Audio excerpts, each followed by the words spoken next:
سلام. من امروز دارم ولاگمو از غروب شروع میکنم، یعنی الان ساعت 5-6 غروبه با اینکه هنوز آفتاب هست. به خاطر اینکه امروز صبح دیر از خواب بیدار شدم، از همه کارام جا موندم. ساعت 10:30 بیدار شدم، ساعت 11 باشگاه داشتم. تون حاضر شدم رفتم باشگاه که فقط برسم به باشگاه. به خاطر اینکه همین که روزایی که میرم باشگاه حالم خیلی بهتره، اصلا اون روزم خیلی بهتر میگذره. همین که دارم یه کاری میکنم، دارم مثلا زمان یا تعداد یه سری چیزایی، یه سری از ورزشایی که انجام میدم می‌نویسم. مثلا ثانیه‌ای که دوچرخه میزنم یا پلانک وای میستم یا تعداد دفعاتی که میتونم پرس بزنم و یادداشت میکنم و سعی میکنم هر جلسه اینو بهترش بکنم. برای من فقط میخواستم برم باشگاه که این کار انجام بدم که ازش عقب نمونم. بعدش هم که رفتم یه دوش گرفتم و رفتم سر کار و الان برگشتم که حاضرشم میخوام با دوستان برم بیرون. این دوستایی که میخوام برم بیرون دوستای صمیمیم بودن تو دوره دبیرستان و دانشگاه و یا مدتی بعد از دانشگاه و خیلی با هم بیرون میرفتیم. هفته چند بار با هم بیرون میرفتیم، تلفنی صحبت میکردیم، به هم پیام میدادیم. ولی یه مدت قبل که هممون یکی یکی ازدواج کردیم، این بینمون فاصله افتاد، بیرون رفتنمون کمتر شد، کمتر با هم صحبت میکردیم و حس می‌کنم اون صمیمیتی که بینمون بوده از بین رفته. من الان دیگه خیلی بهشون زنگ نمیزنم، ببخشید. من دیگه خیلی بهشون زنگ نمیزنم یا خیلی راجبه خودم باهاشون صحبت نمیکنم و اگه درد و دلی داشته باشم پیششون نمیگم و بیرون رفتنمون هم کمتر شده. میدونی وقتی ازدواج میکنی، اون اوایل ازدواج خیلی سر شلوغه، خیلی مهمونی میری، تفریح میری، بیرون میری، کارهای خودت هم هستن. به خاطر همین سعی میکنی از یه سری چیزا بزنی، مثل بیرون رفتن با دوستاتو کمتر میکنی یا یه سری کارا رو نمیکنی که بتونی حداقل به کار خودت برسی.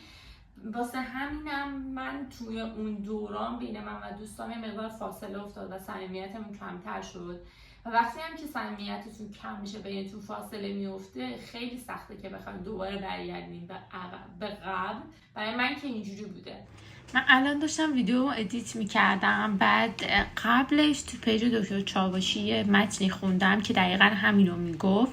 میگه که ازدواج ممکنه تنها ترت کنه، به خاطر اینکه اون اوایل ازدواج، حالا برداشت خودم اینه، اون اوایل ازدواج جوی داری که من باید بیشتر برای رابطم وقت بذارم، من باید زندگیمو بهتر کنم، باید تمرکزم رو زندگیم باشه، مثلا کارم رو توسعه بدم و اینا. بعد رابطت رو با دوستات یا با افراد نزدیک دورت کمتر میکنی و این باعث میشه یه وقتی به خودت میای میبینی خیلی تنها شدی. اگر میخوای که بعد از ازدواج این تنهایی رو خیلی حس نکنی، باید بعد از ازدواج حواست باشه که رابطت با اطرافیانتون، کسایی که اطرافتن، دوستاتن، خیلی کمرنگ نشه و حواست به این رابطه باشه. وقتی هوا گرم میشه، گربه ها خیلی تحرکشون کمتر میشه و همش میخوابن. الان این 3 تا بچه از دیشب که کلا خوابیدن، از صبح هم تو یه سر دراز کشیدن، هیچ کاری نمیکنن به خاطر اینکه هوا گرمه، با اینکه تو اتاقم هستن ولی هیچ کاری نمیکنن و همش میخوابن. من یکم آرایش کردم، موهامو درست کردم. دوست ندارم به موهام ژلی چیزی بزنم، یکم وزوزی و پف داره، اما همونطوری بهتره، چون وقتی ژل میزنم نمیتونم به موهام دست بزنم، یه حالتی میشه دوست ندارم اصلا.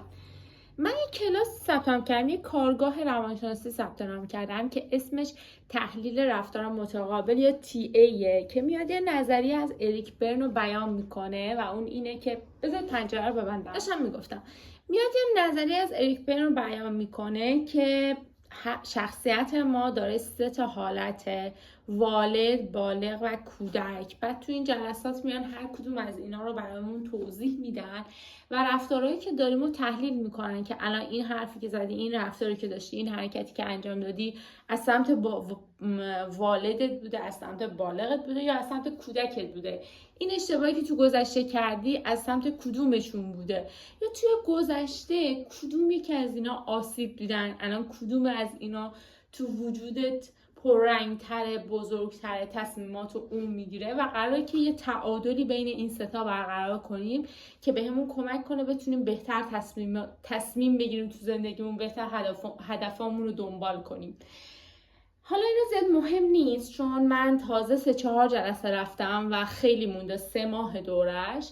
دیروز توی کلاس من یه تجربه تلخی از گذشتم گفتم، فقط برای اینکه توی اونجا یکی از بچه‌ها داشت میگفتش که خیلی استرس داره، خیلی اضطراب داره و همش لکنت زبون میگیره، نمیتونه خوب حرف بزنه، با اینکه الان 3 جلسه 4 جلسه توی این کلاس میاد، بازم هر باری که میاد استرس داره. و من برای اینکه بهش بگم که تو میتونی این مشکلت رو برطرف کنی، البته من لکنت زبون نداشتم اما خب استرس و اضطرابم وقتی وارد جمعی میشدم خیلی زیاد بود تو گذشته و من فقط به خاطر اینکه بهش دلگرمی بدم و بهش بگم که من درکت میکنم، من این مشکل رو داشتم و تو میتونی این مشکلت رو کمرنگ کنی و حتی حلش کنی، اومدم یه بخشی از گذشته خودم رو توی جمع گفتم و در اصلم همینه، تو باید یه چیزایی از گذشته تعریف کنی و بیان تحلیلش کنن. 2 جلسه است یه آقایی میاد تو کلاس، یه پسری میاد تو کلاس که حس میکنم دوست نداشته شرکت کنه و یه جورایی انگار به اجبار داره شرکت میکنه و من حس میکنم که اینجوریه که این چه کلاسیه، به درد چی میخوره اینا. بعد از اینکه من حرف زدم برگشت یه سری چیزا از گذشته خودش گفت که آره من تو گذشتم اینجوری بودم اونجوری بودم و یه حالتی صحبت کرد، یعنی چیه این سوسول بازی ها، این مشکلایی که شما داشتید اصلا مشکل نبوده. البته برداشت من اینجوری بود چون مستقیما به من گفت بعد گفت این خانومی که صحبت کرده. من اونجا هم عصبانی شدم هم خیلی بهم برخورد، چون اصل این کلاس اینه که تو بری کلاس به اون حرفا گوش بدی، به تجربیات بچه ها گوش بدی، ولی تمرکزت روی خودت باشه. تو وقتی که اصلا نمیدونی مشکلت چیه و نمیدونی این نقابی که رو صورتت گذاشتی، این شخصیتی که هستی خودت نیستی و فقط به خاطر این که چیزایی که تو گذشته سرت اومده رو بخوای یه جوری لاپوشونی کنی، این نقابو گذاشتی. حالا نمیتونم خیلی خوب توضیح بدم ولی شخصیتت این نیست مطمئنن، از طرز صحبت کردنت، از حرف زدنت، از نگاه کردن مشخصه.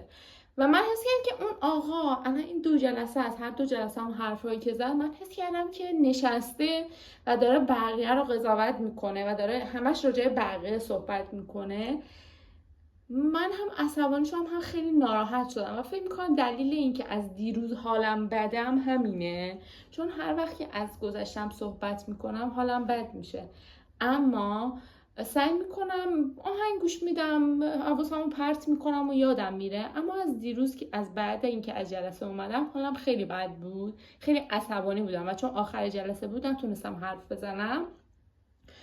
امروز دیدم نه، من همش باز دارم با خودم فکر میکنم، هی تحلیل میکنم، هی حرف میزنم. به خاطر همین پیام دادم به یکی از مسئولایی که اونجا هستن، به یکی از مربیایی که هستن پیام دادم و گفتم که اتفاق دیروز خیلی منو عصبانی کرد و من فکر میکنم که این آقا داره قضاوت میکنه و خیلی بد نگاه میکنه به قضیه، نه اینکه نگاه چشمیان، منظورم طرز فکرش خیلی بده و توجیه نشده که آقا تو اومدی تو این جلسه که فقط مشکل خودت رو حل کنی، نه اینکه بخوای بگی که مشکل بقیه چجوریه. و قرار شده که جلسه بعد با مربیم صحبت کنیم راجع به این قضیه. الان که بهش پیام دادم فکر می‌کنم هم خیلی کار خوبی کردم، هم حالم بهتره، چون من عادت داشتم مشکلاتم وقتی یه مشکل پیش میومد حرف نمیزدم، حالا اونجا حرف نمیزدم یا بعدش حتی مثل الان پیام نمیدادم، ولی بعدش هی با خودم تکرار میکردم، هی مسئله رو میگفتم، هی حرف میزدم، دعوا میافتادم، بحث میکردم. این خیلی خودم رو اذیت میکنه. الان هم حالم خوبه، هم خیلی خوشحالم که یه قدم برداشتم و صحبت کردم راجع به مشکلی که داشتم. همه اینا رو گفتم که بگم اگه شما مثل من خیلی راجع به یه قضیه فکر میکنید من فکر میکنم راه حلش اینه که راجبش حرف بزنید با یکی، به جای اینکه تو سرتون راجبش حرف بزنید. چون من اینجوریم، وقتی یه موضوعی اذیتم میکنه هی تو سرم راجبش حرف میزنم.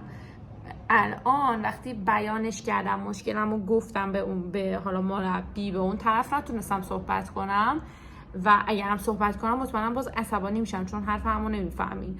وقتی به مربیم گفتم دیگه تو سرم راجبش صحبت نکردم و فکر میکنم راه حلش همینه که تا جایی که میشه با یه شخص اون موضوع رو بیان کنید. اگر یکی یه حرفی زده که شما برداشتی که داشتید اینجوری بوده که همش تو سرتون راجبش صحبت میکنید، بهت بگید آقا من برداشتم این بوده و ناراحت شدم، عصبی شدم، خوشحال شدم از حرفت و این فکر تو سرتون، حرف زدن تو سرتون قطع میشه.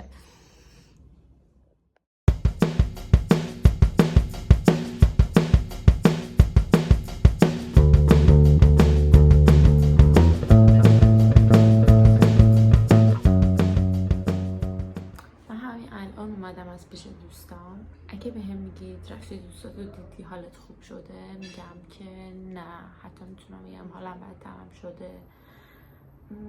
هیچ حرفی نداشتیم که با هم بزنیم، یه خبری از هم گرفتیم و بیشتر راجع به گذشته حرف زدیم، راجع به خاطره هامون صحبت کردیم. اما نمیدونم، حالم خوب نیست، انگار باهاشون سختم بود و حس میکردم اونا هم همین حس رو نسبت به من داشتن و این خیلی بده. من دوست دیگه هم ندارم.